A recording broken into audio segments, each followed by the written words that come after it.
भारत में फसल बीमा का विचार 1 सदी पुराना है। आजादी से पूर्व भारतीय इतिहास में फसल बीमा के 2 वर्णन मिलते हैं। फसल बीमा का सबसे पहला उल्लेख सन 1920 में प्रकाशित J.S. चक्रवर्ती की पुस्तक agricultural insurance a practical scheme suited to Indian conditions में पाया जाता है, जो क्षेत्र स्तर पर आधारित थी।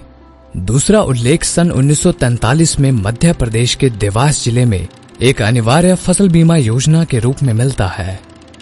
आजादी के उपरांत कई बड़ी और छोटी फसल बीमा योजनाओं का उल्लेख है।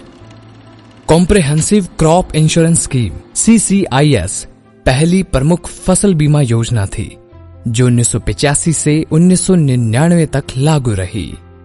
दूसरी प्रमुख फसल बीमा योजना national agricultural insurance scheme NAIS थी, जो रबी 1999-2000 से रबी 2015-16 तक देश में लागू रही। सन 1999 से 2013 के बीच भारत में कई छोटी और प्रायोगिक फसल बीमा योजनाओं जैसे बीज फसल बीमा पायलट योजना, कृषि आय बीमा योजना, मौसम आधारित फसल बीमा योजना इत्यादि की शुरुआत हुई।